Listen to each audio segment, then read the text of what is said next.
तो ये हमारा फर्स्ट एक्सरसाइज है, ठीक है। The first exercise is the business bought a machinery of ₹45,000, ठीक है। और ये क्या बिजनेस ट्रांजैक्शन है कि नहीं है, give reason. So what do you say, Aaradhya क्या कहना है, ये है कि नहीं है बिजनेस ट्रांजैक्शन? ये है। एंड द रीजन क्योंकि ये मनी से डील कर रहा है, बिकॉज इट इज ये ट्रांजैक्शन को मनी में एक्सप्रेस कर पा रहे हैं। ये बिजनेस के अंदर ऐसा कुछ मूवमेंट हुआ है जिसको मनी में एक्सप्रेस कर पा रहे हैं, तो इसलिए हम इसको बिजनेस ट्रांजैक्शन हम कह सकते हैं, because we can express that in terms of money, ठीक है।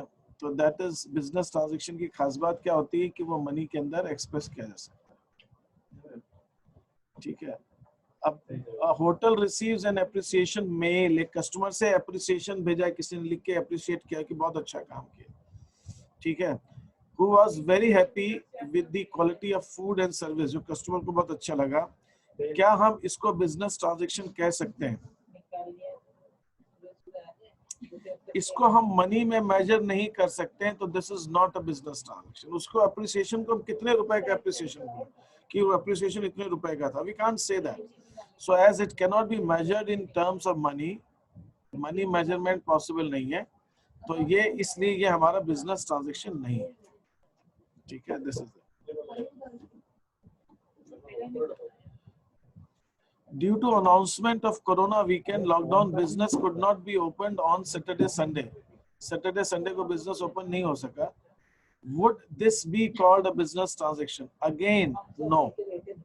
क्योंकि Saturday Sunday के लॉकडाउन की वजह से बिजनेस में मतलब लॉकडाउन हुआ और उसको हम मनी में कैसे मेजर करेंगे कि लॉकडाउन की वजह से बिजनेस सैटरडे संडे बंद था, वीकेंड लॉकडाउन था, तो we can not measure in terms of money, तो even this is not a business transaction. तो सी भी बिजनेस ट्रांजैक्शन नहीं है, और रीजन तीनों का सेम है, मनी मेजरमेंट।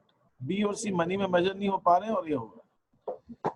डी है a doctor receives fees from the patient he has consulted, can this be? yes, ये हो सकता है कि कितनी फीस मिली डॉक्टर को पेशेंट को देखने पे, मनी में मेजर हो सकता है, इसलिए ये बिजनेस ट्रांजैक्शन है। तो ये बिजनेस ट्रांजैक्शन है फोर्थ वाला, D and A. B and C are not a business transaction. इसमें किसी को, यहाँ तक हमने जो 4 आंसर्स डिस्कस किए, इसमें किसी को डाउट है तो पूछे मेरे से। Anybody of you have any doubt in this? Okay fine. E-transaction. Jia wants to start online dry food business. She decides to use her desktop. उसने अपना खुद का कंप्यूटर 45,000 का बिजनेस के लिए एक्सक्लूसिवली यूज करना चाहा। She opens a bank account. उसने बैंक अकाउंट ओपन किया बिजनेस के लिए, और उसने 25,000 बैंक में डिपॉजिट किया कैश, और उसने कैश 14,000 का ड्राई फ्रूट्स लेकर आई। तो Anvi, what is the capital of the business? Business की कैपिटल कितनी है? सर 84,000। ठीक है, परफेक्ट। 45 भी ऐड करेंगे, 25 भी ऐड करेंगे और 14 भी ऐड करेंगे, क्योंकि मैंने आपको डेफिनेशन में दिया हुआ है कि कैपिटल कैश में भी लगाई जा सकती है, काइंड में भी लगाई जा सकती है। उसने जो कैश दिया 14,000 और बैंक में जमा किया वो तो कैश है, और जो काइंड में दिया 45,000 का सामान दे रही है वो बिजनेस, वो भी है। तो विल ऐड दिस ऑल, 84,000 जो है वो टोटल इसकी कैपिटल हो जाएगा। बिल्कुल सही। Kayur, who is running his coaching business, regularly takes 3,000 every month from the business for his household expenses. वो business के लिए business से पैसा। Kayur had been doing this for last 6 months. What is the drawing of Kayur? Kayur की drawing कितनी है? Heavy. ठीक है, वो क्या नाम है उसका बच्ची का? लीशा। हाँ बोलो बेटा। सर मुझे बोला मेरा आंसर, तो मुझे वाला क्वेश्चन समझ एकदम नहीं आया।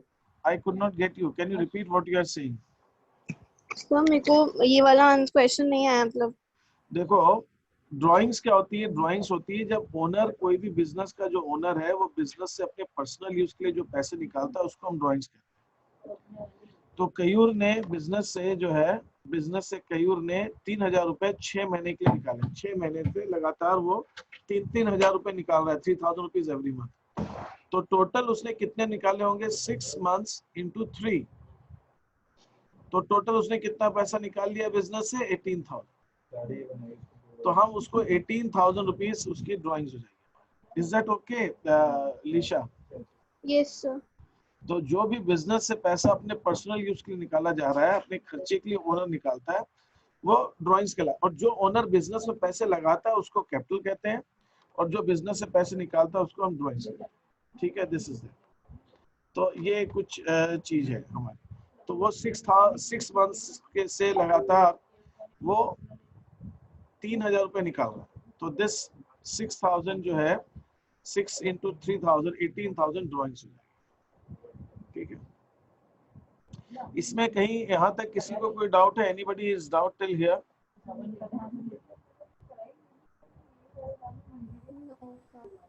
ओके, तुम्हारी आवाज बहुत धीमी आ रही है Aaradhya, I don't know why. मैं देखता हूँ बाकी की ठीक आ रही है। Akbar started an automobile hardware shop. 1 April 20 को उसने हार्डवेयर शॉप स्टार्ट की। 31 मार्च 21 को साल जब खत्म हुआ तो वो बिजनेस से अपने खर्चे के लिए हर महीने 3,500 रुपीज निकाला एवरी मंथ। तो 3,500 into 12, ये तो उसने निकाला साल भर में। फिर जुलाई में अकबर ने 10,000 रुपीज और निकाले हैं अपनी डॉटर की फीस देने के लिए, और उसने अपनी डॉटर के लिए 40,000 के कैश से बिजनेस से लेकर लैपटॉप खरीदा। फिर उसने 6,000 रुपीज का कुछ सामान निकाला है बिजनेस में से, जो उसकी अपनी पर्सनल कार और उसकी वाइफ की स्कूटी को रिपेयर करना था, उसके लिए 6,000 रुपए का उसने अपने बिजनेस से सामान निकाला है। तो अगर मैं इसको सबको ऐड करूं तो 3,500 रुपीज तो 12 मंथ से ये निकाले उसने, तो कितना हो गया 35,000 प्लस 42,000, तो ये हो गया, प्लस 10,000 रुपीज फीस के लिए निकाले, प्लस 40,000 उसने डॉटर की लैपटॉप के लिए निकाले, फिर 6,000 उसने सामान के लिए। तो total drawings adds up to 4, 4, 8 and 9, 98,000 की टोटल ड्राइंग्स। तो ये 98,000 की टोटल ड्राइंग्स है इसकी। तो जो जी केस में ड्राइंग्स हो जाएगी, पर्सनल यूज के लिए पैसा निकाला है, दैट इज 98,000। किसी को कोई डाउट है इसके अंदर? No sir. ठीक है, एक सेकंड में देखता हूँ। ये मैंने आंसर जो इसके अंदर लिखे हैं शीट में, मैंने आपको जानबूझ के आंसर्स नहीं भेजे थे, सो दैट अब तो मैं ये शीट आपको शेयर कर। ठीक है, 98,000, ठीक है, परफेक्ट परफेक्ट परफेक्ट, सही लिखा। ठीक है, अब आगे बढ़ते हैं। ये हो गया हमारा मीनिंग्स हमने जो डिस्कस किए, उसके बाद फिर लायबिलिटीज, इंटरनल एक्सटर्नल, ये सब अपनी जगह पे है, ये सब ठीक है, एसेट्स ठीक है, ये हो गया, ये हो गया, ये हो गया, गुड्स ये तो ठीक है।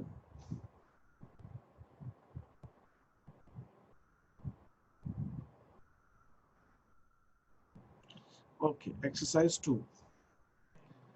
अब हम डिस्कस करते हैं exercise 2। Which of the following activities of the business will result in creation of liabilities of the business. Business की लायबिलिटी आ जाएगी, है ना, अभी तक नहीं थी, अब आ लाएगा। जब बिजनेस कैश में गुड्स खरीदेगा, जब कैश में खरीदेगा तो लायबिलिटी तो क्यों आएगी? कैश दे रहा है, सामान खरीद रहा है, तो इसमें लायबिलिटी का कोई काम ही नहीं है।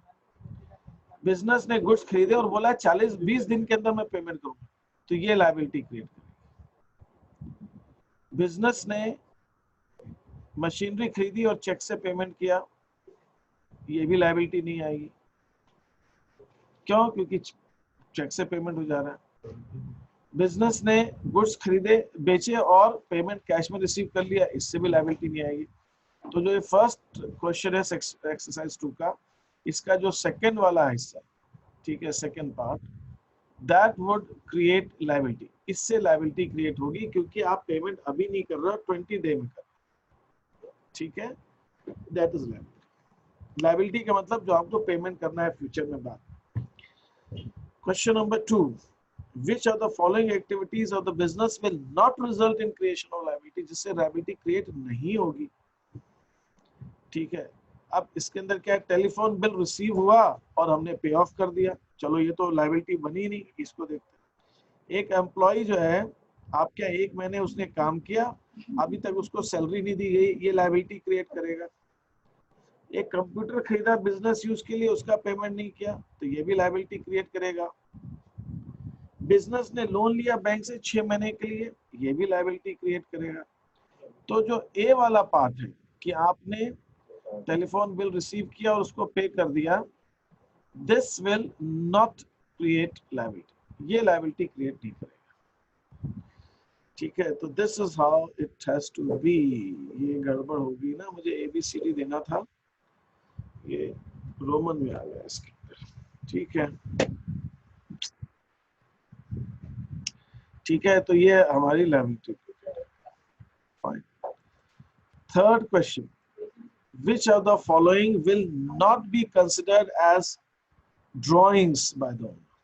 ठीक है, ये जो है ड्राइंग्स नहीं मानेंगे, किस चीज को नहीं मानेंगे? इलेक्ट्रिसिटी बिल रेसिडेंस का ओनर का पेड बिजनेस के कैश से ओनर के घर का रेसिडेंस का बिजली का बिल पे हुआ, ये तो ड्राइंग्स है, क्योंकि वो बिजनेस ओनर के घर का है, बिजली का बिल बिजनेस का नहीं है, ओनर के घर का है। तो घर के काम के लिए जो भी पैसा बिजनेस से दिया जाएगा वो ड्राइंग्स होती है।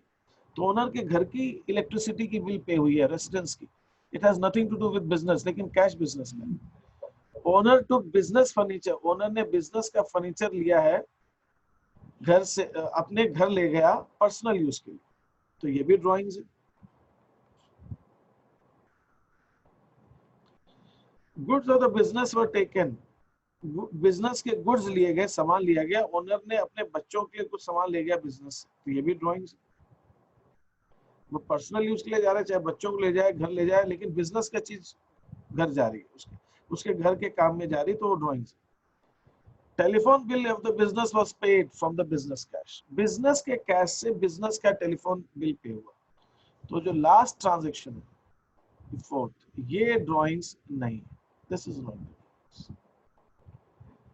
Not the drawing. बाकी ये तीनों ऊपर के ट्रांजैक्शन ड्राइंग्स के एग्जांपल हैं। जो बिजनेस का फंड्स पर्सनल यूज में यूज होता है उसको हम ड्राइंग्स कहते हैं। तो ABC ड्राइंग्स है, D ड्राइंग नहीं। Any questions here? किसी के दिमाग में कोई क्वेश्चन आ रहा हो तो पूछिए मेरे से। Okay, question number 4, a person who owes money to the business, एक पर्सन जिसको बिजनेस को पैसा देना है उसको हम डेटर कहते हैं। डेटर, डेटर माने जिससे बिजनेस को पैसा लेना है। Who owes money to the business, जो जिसको बिजनेस को पैसा देना है वो debtor. Person to whom money is owed, जिसको बिजनेस ने पैसा देना है उसको हम क्रेडिटर कहते हैं। तो creditor is a person to whom money is owed, जिसको देना है पैसा वो क्रेडिटर है और जिससे लेना है वो डेटर। ठीक, दिस इज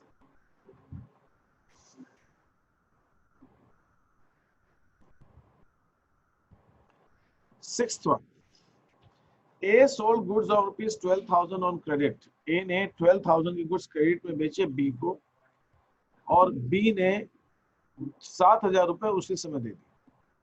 B को 12,000 रुपए देने थे तो B ने 7,000 रुपए उसी दे दिए और बोला बाकी का पेमेंट वो 15 दिन में कर देगा, तो 5,000 रुपए अभी भी B को देने बाकी। तो A को B से 5,000 रुपीज लेने,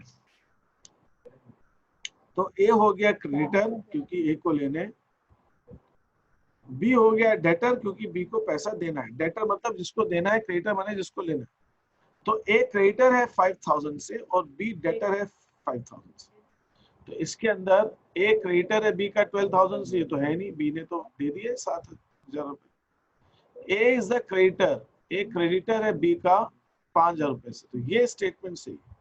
B तो क्रेडिटर है ही नहीं, तो ये C और D तो आएंगे नहीं, तो only B statement is correct where A has to take 5,000 from B, तो B डेटर हो गया, A क्रेडिटर।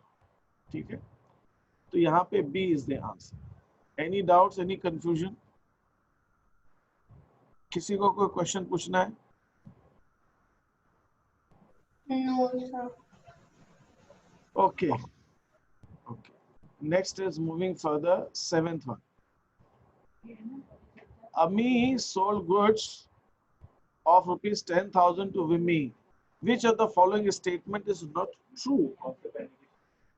अमी ने क्रेडिट में विमी को गुड्स बेचा है, तो अमी ने बेचा है ना, तो अमी तो हो जाएगी क्रेडिटर क्योंकि अमी को पैसा लेना है, और विमी हो जाएगी डेटर क्योंकि विमी को पैसा देना है।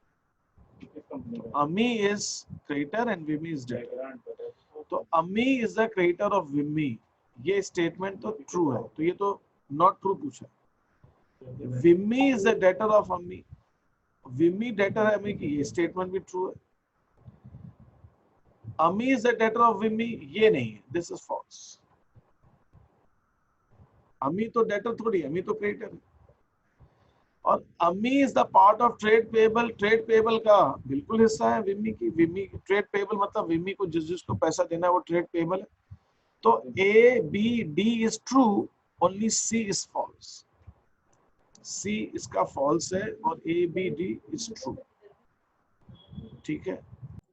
हाँ, कुणाल हैज टू से कि हाँ payable of Kunal has to say कि जो पीयूष है वो उसका ट्रेड पेबल है, तो कुणाल के लिए पीयूष जो है वो ट्रेड पेबल हो जाएगा, तो कुणाल अपनी बुक्स में पीयूष को ट्रेड पेबल बताएगा। That is the answer. तो ये इसके अंदर किसी को डाउट आ रहा हो पूछ लो, क्योंकि ये लैंग्वेज मैंने ऐसे कंफ्यूजिंग दी है कि एक बार मैं खुद कंफ्यूज हो गया। ठीक है, तो Piyush is the part of trade payable of Kunal. Kunal को पीयूष को देना है पैसा, तो कुणाल के लिए पीयूष जो है उसके ट्रेड पेबल का हिस्सा है। Is that okay? Yes sir. अच्छा ठीक है, अब आगे बढ़ते हैं। चिंतन ने चेतन से गुड्स खरीदे। Which of the following statement is true? ठीक है, चिंतन ओज टू चेतन। देखिए चिंतन ने खरीदा, तो चिंतन ने खरीदा चेतन से, तो चिंतन को चेतन को पैसा देना है, तो चिंतन बिकम्स अ डेटर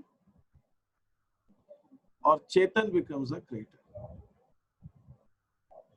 चिंतन डेटर हो जाएगा, चेतन क्रेडिटर हो जाएगा। ठीक है, चिंतन ओज टू चेतन, बिल्कुल चिंतन ने चेतन को पैसा देना है।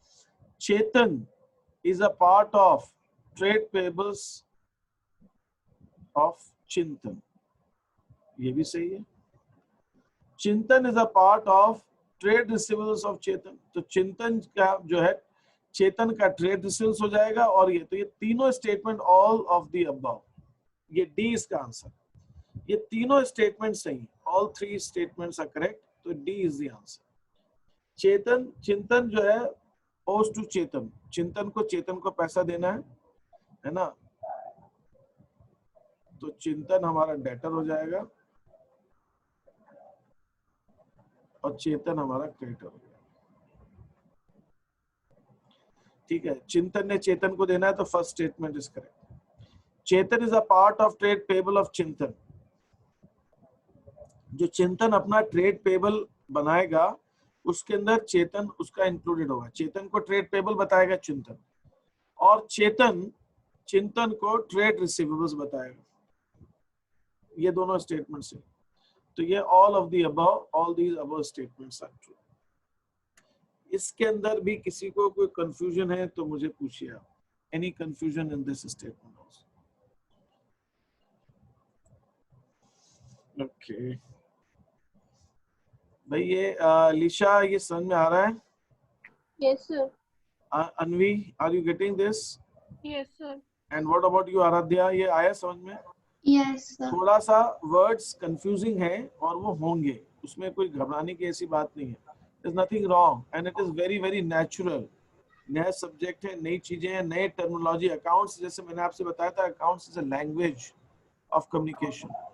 तो अकाउंट्स एक अपनी लैंग्वेज है, तो अकाउंट्स की अपनी मीनिंग्स है, अकाउंट्स की अपनी ग्रामर है, अकाउंट्स का अपना वे ऑफ स्पीकिंग है।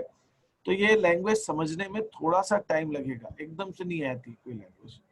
सो इन दैट केस थोड़ा सा पेशेंस रखिएगा, चीजों को समझने की कोशिश कीजिएगा, एक आध बार इसको दोबारा फिर से पढ़ने की कोशिश कीजिएगा जहां जहां कंफ्यूजन लग रहा है, और वो आपको ठीक हो जाएगा। और हो सकता है धीरे धीरे जैसे हम और एक्सरसाइजेस क्वेश्चंस करेंगे तो ये चीजें और क्लियर होती जाएगी।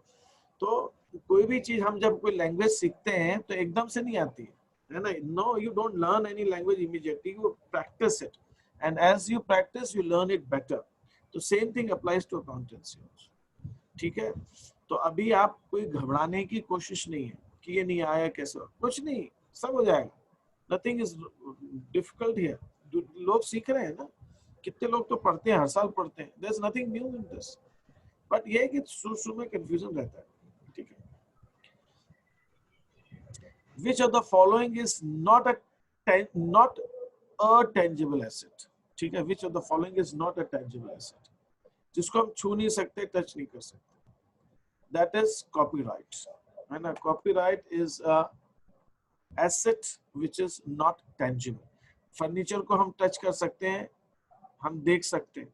स्टॉक को हम देख सकते हैं. जो बेच स्टॉक नहीं, जो सामान हमने बेचने को रखा हुआ है, जो सामान हमारे यहाँ पड़ा रहता है दुकानों पे, उसको स्टॉक कहते हैं. और कंप्यूटर, हम इस सब को कर सकते हैं.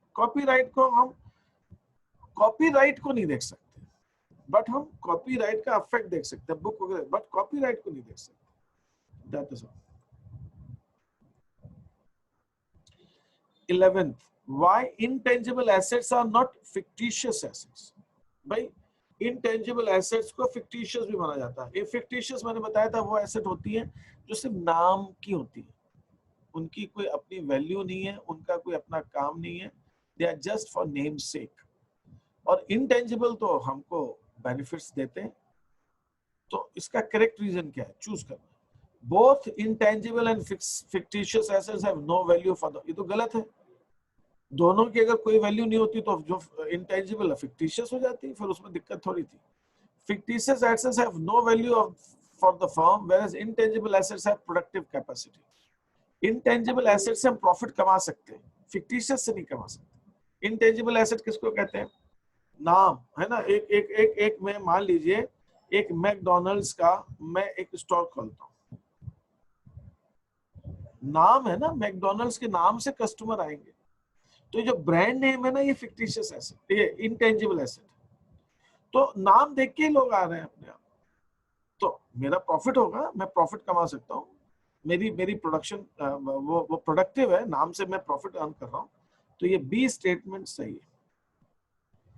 फिर भी हम बाकी के स्टेटमेंट देख लेते हैं. हाँ, वो भी देखते हैं. Fictitious assets are for just name sake, whereas intangible assets are actually losses. नहीं, intangible assets loss थोड़ी होते हैं बिजनेस के. intangible assets तो जैसे मेरे पास intangible, मैंने आपको एग्जांपल दिया था intangible asset. I gave an example of intangible. मैंने आपको बुक का दिया था एग्जांपल. कोई बुक है और उसके अंदर यहाँ पे मेरे पास कॉपीराइट है. ठीक है, मेरे पास यहाँ पे लिखा रहता है ना, ये कॉपीराइट. तो जिसके पास इसकी बुक की कॉपीराइट है, वो इस बुक को प्रिंट कर सकता है. इस बुक को वो प्रिंट कर सकते हैं, इस बुक को प्रिंट करके बेच सकते हैं, प्रॉफिट कमा सकते हैं. तो कॉपीराइट होने से तो मुझे फायदा हो रहा है ना. तो इंटेंजिबल एसेट लॉस कैसे? इंटेंजिबल एसेट तो बेनिफिट्स है, फ्यूचर के बेनिफिट्स है. इंटेंजिबल एसेट्स आपको प्रॉफिट कमाने में हेल्प करते हैं. ठीक है. Intangible assets help you to earn profits. Intangible assets help you to make profits. So that they are not losses. They are not losses. Intangible assets cannot be sold in the market. अरे बिल्कुल बेच सकते हैं, मैं अपनी patents बेच सकता हूँ, है ना. तो ये स्टेटमेंट भी गलत है. तो only and only one statement, that is B, is correct. All others are wrong. इसमें फिर किसी को डाउट आ रहा तो पूछ लीजिए. मैं आपको बताता हूँ, फिक्टिशियस एसेट्स लॉसेस होती है. एक्चुअल में जो फिक्टिशियस एसेट्स होती हैं, जो नाम मात्र की एसेट्स है, वो लॉसेस होती है. बाकी इंटेंजिबल एसेट्स लॉसेस नहीं होती. They are not losses. ठीक है. Is that okay? Yes sir. Hemant sold goods of rupees 9,000 to Seema on credit. Seema will be debtor of Hemant and will also be included in trade receivables of him. Whether this statement is true or false? True. ठीक है. हेमंत ने एक सीमा को goods बेचा, तो सीमा debtor हो गई. Debtor होने से वो हेमंत के ट्रेड रिसीवेबल्स में भी आ जाएगी. तो ये स्टेटमेंट तो सही है. Trade receivable is equal to debtors plus bill receivable. Is the equation true? True. ये भी सही है. Trade receivable is equal to trade payables is equal to creditors minus bills payable. So this statement is false. Is this issue? ये this statement is false. ठीक है.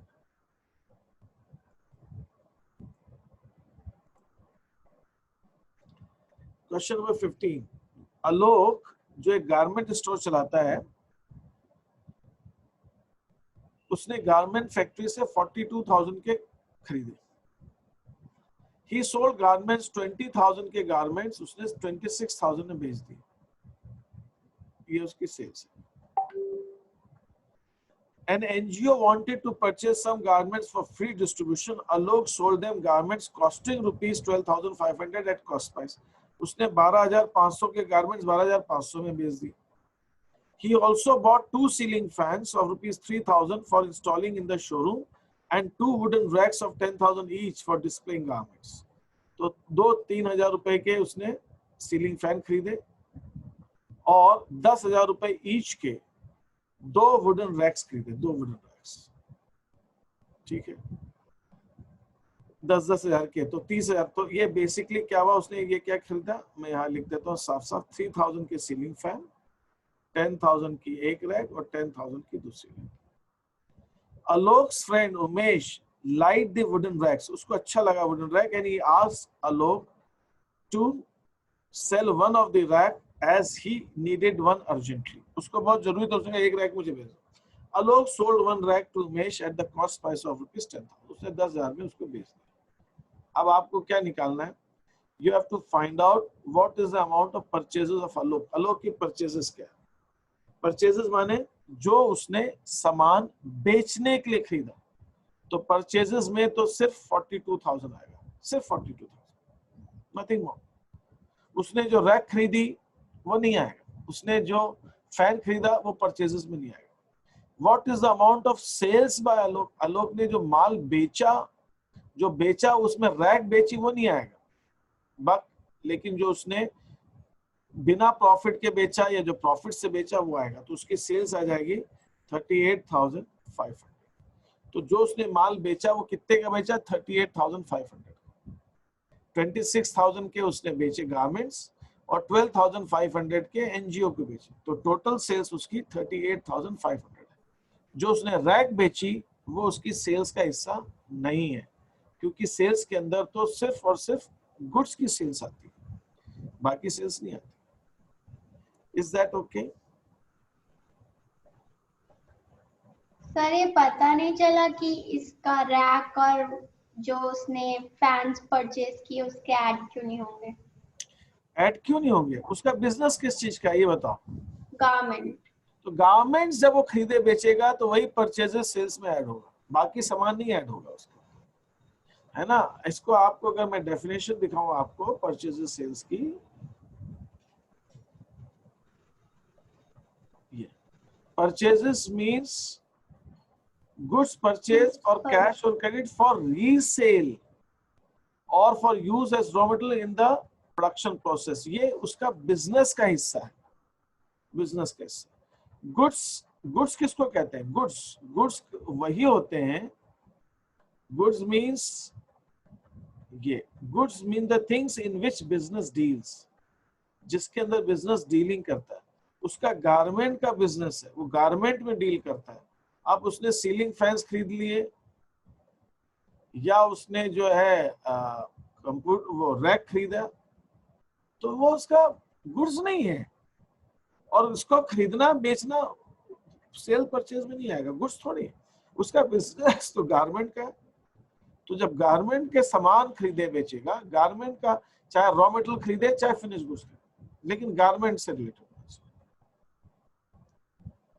उसको ही हम purchases में लेंगे और जब वो गारमेंट बेचेगा उसको ही हम सेल्स में लेंगे. Is that okay? यस. अब उसका जो है बिजनेस गारमेंट का है, गारमेंट का बिजनेस है. तो इस केस के अंदर अब जैसे मैंने यहाँ पे ये दिया आपको, ये एक स्टेशनरी शॉप है, सीमा स्टेशनर्स. सीमा के एक स्टेशनरी शॉप चलाती है और list to few items that will constitute her goods. उसके गुड्स में क्या क्या आएगा? सारे stationery items like pen, pencils, erasers, notebooks, files etcetera, ये सब उसके गुड्स है। Can her furniture where she keeps her stationery be consider her good? तो फर्नीचर तो उसका नहीं है, वो बेचने के लिए नहीं है, वो बेच भले ही दे लेकिन it is not meant for resale, वो मेन उसने खरीदा है अपने यूज के लिए, तो वो उसके गुड्स में इंक्लूड नहीं होगा, वो उसके गुड्स में इंक्लूड नहीं होगा। ठीक है, गुड्स का मतलब होता है जिस चीज का आप बिजनेस करते हो उससे रिलेटेड जो चीज होती है उसको ही हम गुड्स कहते हैं। Is that okay? Yes, sir.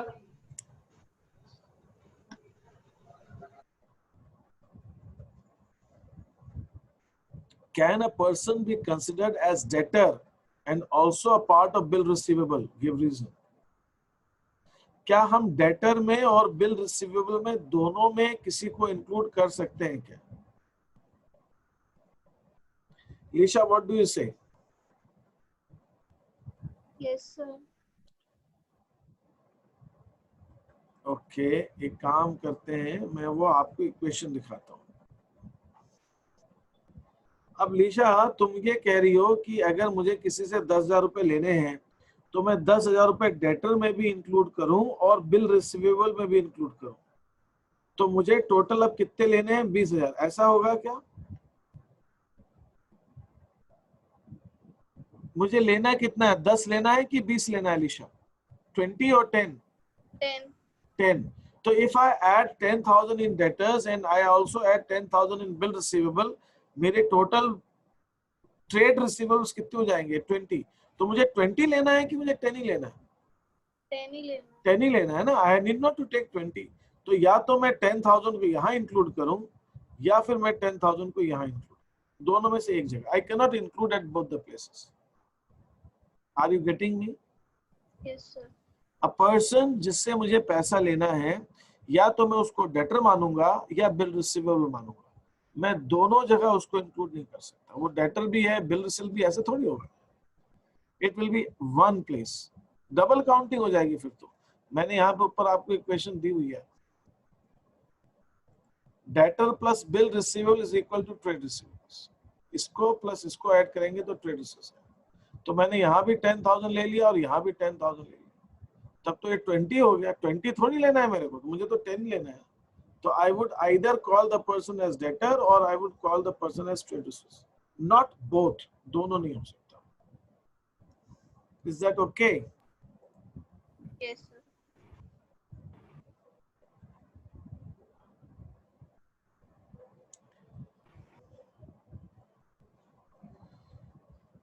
Ketan had sold goods on credit. Ketan ने क्रेडिट के गुड्स बेचे उमर को 9,500.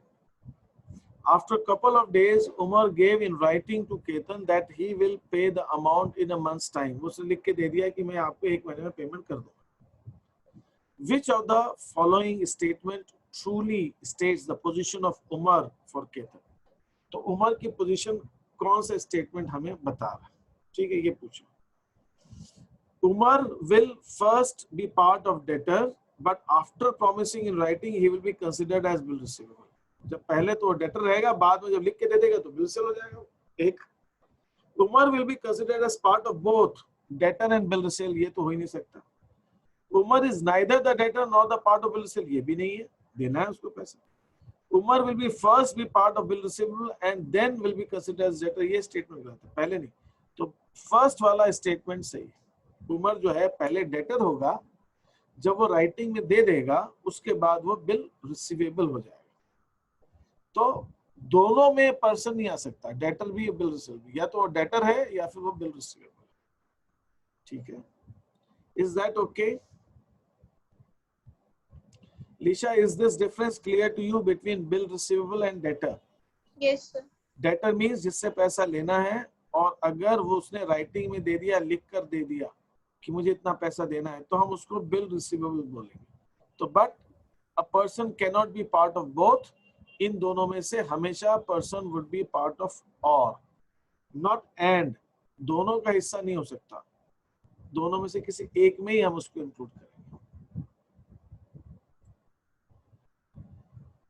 Question number 18, Raju bought goods from Jaya for ₹12,000. Raju ने जया से गुड्स खरीदे 12,000 के. Later Raju gave in writing to Jaya that he will pay the amount to Jaya in 2 months time. Raju ने goods खरीदे जया से. राजू ने जया को लिख कर दे दिया कि 2 महीने में पेमेंट कर दे. Which of the following statements correctly explains the position of Jaya for Raju after Raju promises in writing? Raju के देने के बाद राजू के लिए जया की क्या पोजीशन है? तो Jaya will be considered as bills payable and creditor both. दोनों तो होता नहीं है. Jaya will be a creditor but not as a bills payable. ये भी गलत है. Jaya will be considered as bills payable but not a creditor. ये सही है. अब जब राइटिंग में दे दिया तो Jaya bills payable का हिस्सा हो जाएगा, not the creditor. Jaya is neither the creditor nor the bills payable. ये भी गलत है. तो 18th वाले में C is the answer. 18th वाले में C is the answer. Is that okay? Yes, sir. ठीक है. Shipra's business gave loan of ₹20,000 to Ananya. Shipra का जो बिजनेस है उसने अनन्या को 20,000 का लोन दिया. Can Shipra treat this amount of 20,000 as part of bill receivable? Anvi, ये 19 का तुम्हारे हिसाब से क्या आंसर होना चाहिए? No sir. No. क्यों? क्योंकि सर उसने कोई गुड सेल नहीं किए, वो तो लोन के फॉर्म में हाँ, दिया. लोन है, वो बिजनेस से रिलेटेड, गुड्स खरीदने बेचने से रिलेटेड नहीं है. Loan is not a part of trade receivable. Trade receivables में ओनली दोज थिंग्स आते हैं जो आपको बिजनेस से गुड्स बेचे हो उसका पैसा लेना, जिस चीज का आपका बिजनेस है.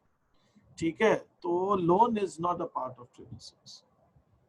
Akshaya employs 2 office clerks in her business on monthly salaries of ₹12,000 and 19,000. ठीक है, 2 क्लर्क है, एक की 12,000 सैलरी, एक की 19,000 salary. She has paid the salary. उसने 12,000 की सैलरी तो दे दी, but 19,000 की अभी पे नहीं की. Will unpaid salaries of 19,000 be included in trade payables? क्या है? लीशा, 20th क्वेश्चन का आंसर. क्या अनपेड सैलरी ट्रेड पेबल्स का हिस्सा है? जो सैलरी आपने नहीं दी है, क्या उसको हम ट्रेड पेबल में इंक्लूड करेंगे? Yes sir. नो. गुड्स से के पेमेंट जो खरीदना हो, गुड्स का जो पेमेंट लेना वो देना. देखिए यहाँ पे ट्रेड पेबल में मैंने आपको बताया हुआ.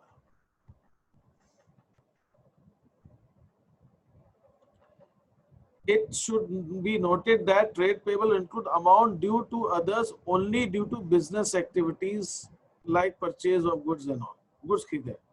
Loan taken from others या फिर हमको unpaid expenses, मैं इसको डाल दूंगा. Unpaid expenses are not the part of trade payables. वो हम trade payables में include नहीं करते हैं, उसको अलग से दिखाते हैं. ठीक है, उसको हम अलग से शो करते हैं. जो खर्चे हमने नहीं दिए, जो हमने लोन चुकाने हैं, वो नहीं. इसमें सिर्फ गुड्स खरीदने बेचने से रिलेटेड चीजें आती हैं. Is that okay? Yes sir.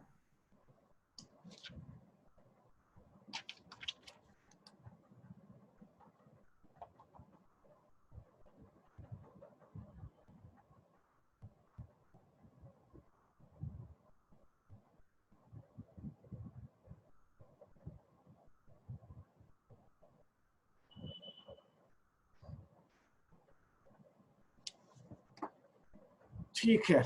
Now moving further.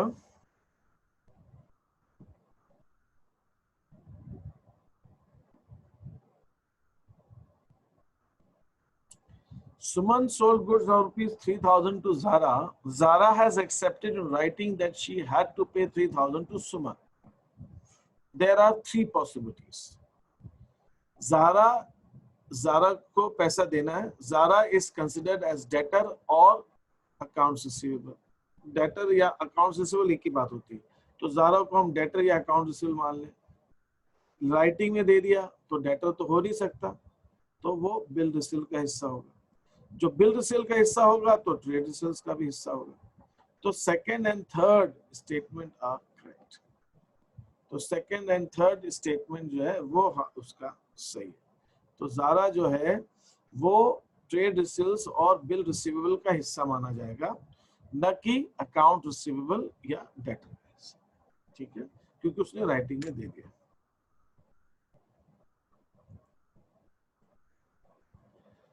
(22) Chandravati had to calculate the amount of trade payables, उसको निकालना है।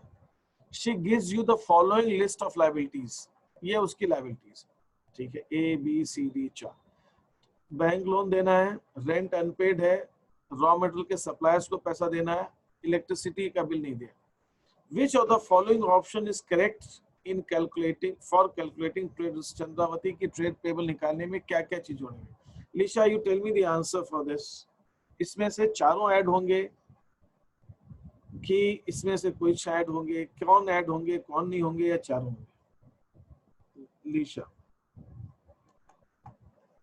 ट्रेड पेबल, मैं फिर से बता रहा हूं, ट्रेड पेबल मतलब बिजनेस से रिलेटेड।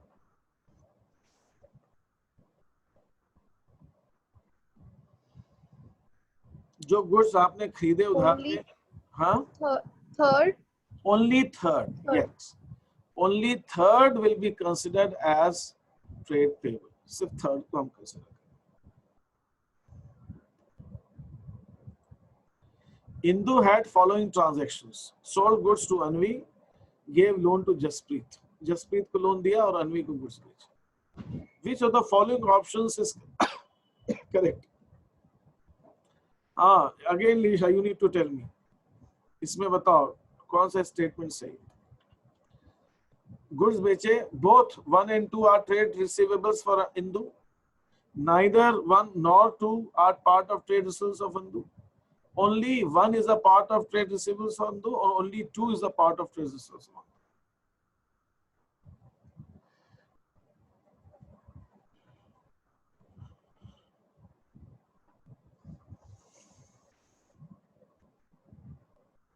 ट्रेड रिसीव्स किससे रिलेटेड होता है? गुड्स से रिलेटेड होता है कि जो भी पैसा लेना है सारा ट्रेड रिसीव्स में आ जाता है?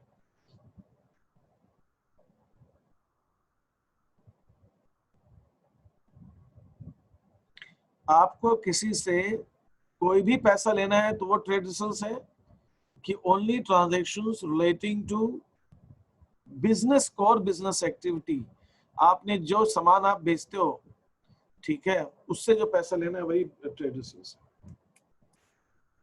आई एम आस्किंग लीशा,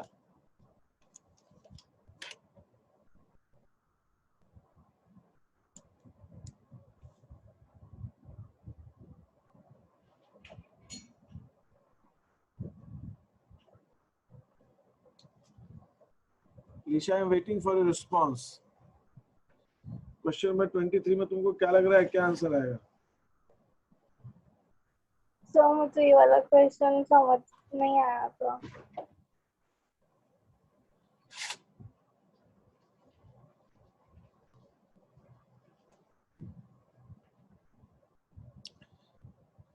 ये पढ़ो statement.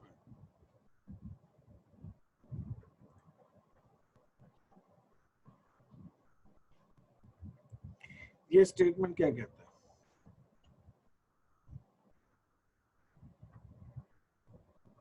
Can you read it allowed? ये स्टेटमेंट पढ़ो जरा जोर से। These are the total amounts which business owes from others due to sale of goods or services on credit. Business का जिस चीज का काम है ना, गुड्स और सर्विसेज बेचने का, वो बेचकर जो आपको पैसा लेना है उसको हम ट्रेड रिसीव्स कहते हैं। Is that okay? Yes sir. ठीक है, अब मैं वापस उस क्वेश्चन पे आता हूँ जो मैंने आपसे पूछा।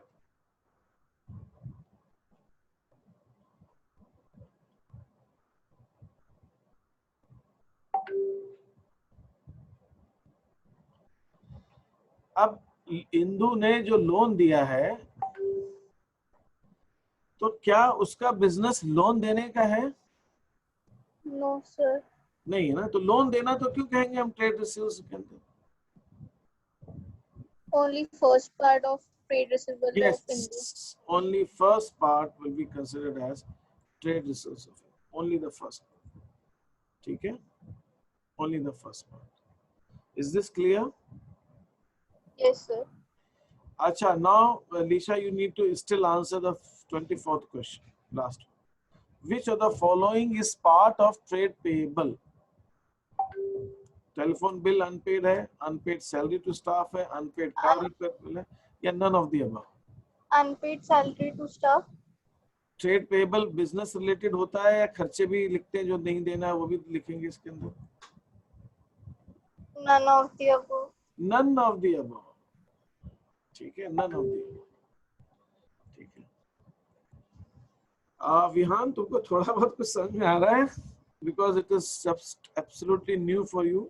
Are you able yes to? Sir, थोड़ा थोड़ा आ गया मेरे को समझ। थोड़ा थोड़ा आ रहा है, ठीक है। Now we take up this receipts.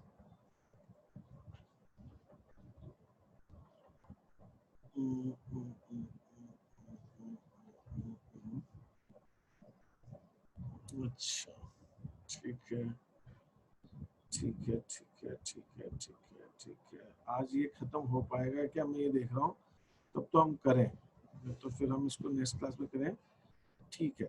मुझे it is going to be 7. I don't know what about your other class schedule. It will take me at least 30 minutes to complete this. So should I complete it today or should we take it tomorrow? जैसा आपको comfortable हो।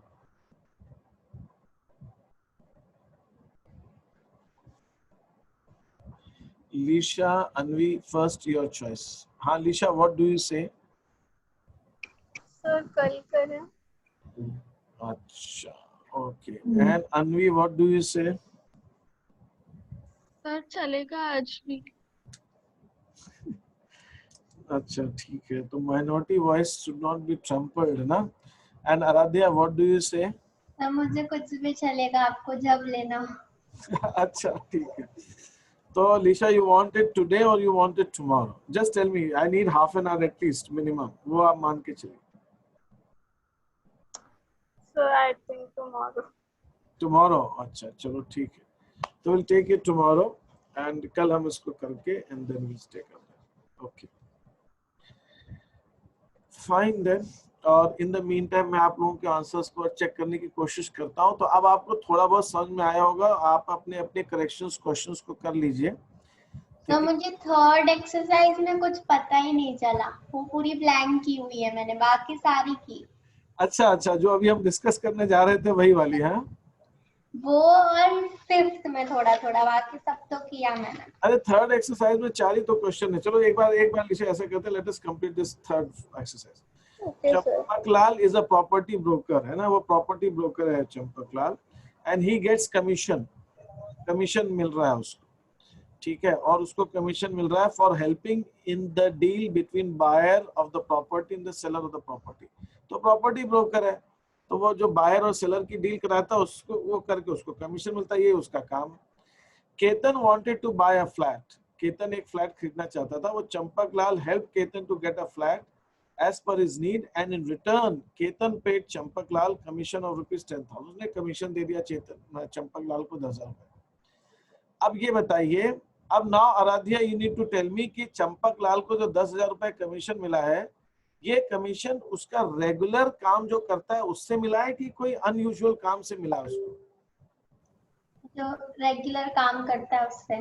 तो this is his revenue receipt, इसको हम revenue receipt बोलेंगे, which we get from our. एक hotel है, hotel में वो जो कस्टमर्स आते हैं, वो ठहरते हैं, वो जो पेमेंट करते हैं, वो रेवेन्यू रिसीट है। एक रेस्टोरेंट है, उसको जो पैसा मिल रहा है कस्टमर के खा पी के जा रहे हैं, उसको पेमेंट कर रहे हैं, वो रेवेन्यू रिसीट है। लेकिन एक रेस्टोरेंट जो है, अपने उन्होंने कुछ टेबल वगैरह खाली पड़ी थी, काम की नहीं आ रही थी टेबल चेयर, उन्होंने कहा इसको बेच दो, ये हमारे काम के नहीं है, हमारे अब नई टेबल हम लेके आएंगे, लगाएंगे। तो जो उन्होंने पुरानी टेबल बेच दी और नई टेबल लगाई, जो पुरानी टेबल बेची उससे जो पैसा मिला वो रेवेन्यू रिसीट नहीं है, वो capital receipt. Is that okay? तो आपको जो अपने बिजनेस एक्टिविटी से जो पेमेंट मिल रहा है वो आपका रेवेन्यू रिसीट है, और जो मेन बिजनेस एक्टिविटी के अलावा आपको पैसा मिल रहा है वो आपकी कैपिटल रिसीट है, ठीक है। दूसरा, Life Insurance Corporation of India, which is a leading insurance company in the country, give one example each. उसकी रेवेन्यू रिसीट क्या होगी, कैपिटल रिसीट क्या होगी? ठीक है। रेवेन्यू रिसीट, इंश्योरेंस कंपनी है तो उसको जो इंश्योरेंस का प्रीमियम मिल रहा है, लोग इंश्योरेंस कराते हैं तो प्रीमियम देते हैं, आप इंश्योरेंस कराते हो तो आप प्रीमियम देते हो, तो कोई भी इंश्योरेंस कंपनी होगी उसको जो प्रीमियम मिलेगा वो उसकी रेवेन्यू रिसीट है। लेकिन उन्होंने कोई अपनी बिल्डिंग बेच दी, कोई अपनी अपनी लैंड बेच दी, इंश्योरेंस कंपनी के पास कुछ जमीन पड़ी थी एक्स्ट्रा वो बेच दी, तो उससे जो उनको पैसा मिला है वो उनकी कैपिटल रिसीट है। Kishore is a vegetable hawker, he sells vegetable in on his cart, वो ठेला लगाता है और अपना सब्जी बेचता है, तो उसकी रेवेन्यू और कैपिटल रिसीट क्या है? तो उसकी जो रेवेन्यू रिसीट है, जो सब्जियां बेच कर जो पैसा मिलेगा वो रेवेन्यू रिसीट है। मान लो किसी दिन अपना ठेला ही बेच देता है तो उससे जो पैसा मिला वो कैपिटल रिसीट हो जाएगी।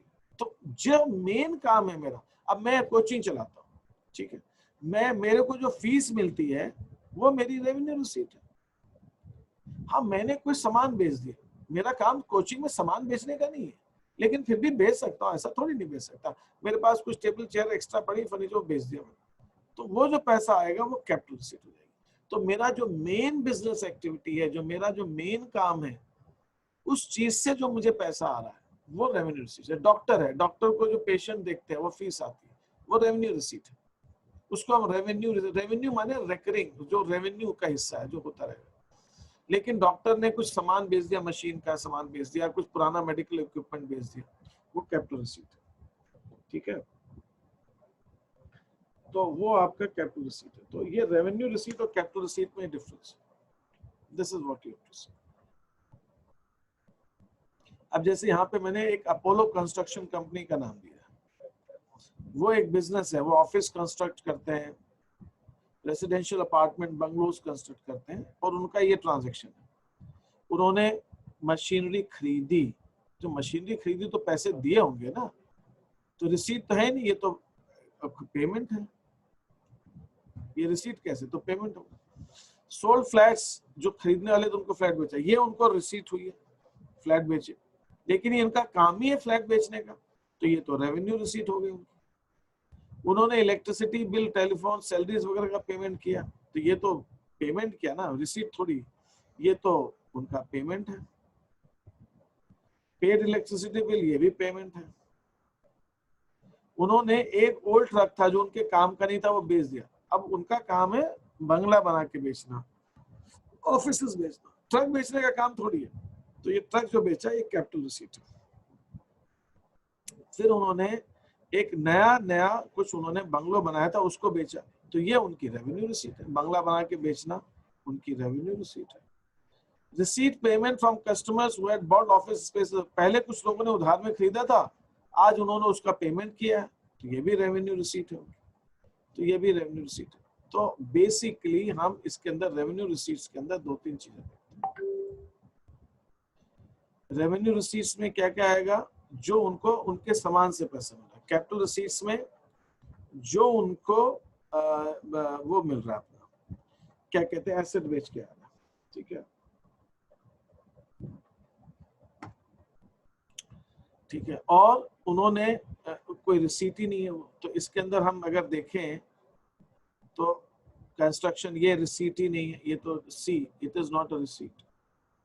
सोल्ड फ्लैट्स, ये रेवेन्यू रिसीट्स। पेड वेजेस, ये तो रिसीट ही नहीं है। इलेक्ट्रिसिटी बिल, ये भी रिसीट नहीं है। ट्रक है, वो कैपिटल रिसीट है। न्यूली कंस्ट्रक्टेड बंगलो, ये रेवेन्यू रिसीट है। और कस्टमर से जो पैसा मिला वो भी रेवेन्यू रिसीट है। It is part of your what you have sold. Is that okay? तो ये हमारा चीज है।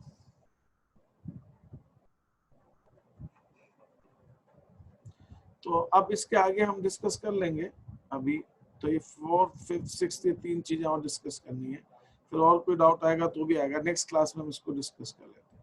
तो अब थोड़ा बहुत revenue receipt, capital receipt, Aaradhya समझ में आया तुमको? Yes sir. ठीक है, तो वो हम चीजें देख लेते हैं, ठीक है।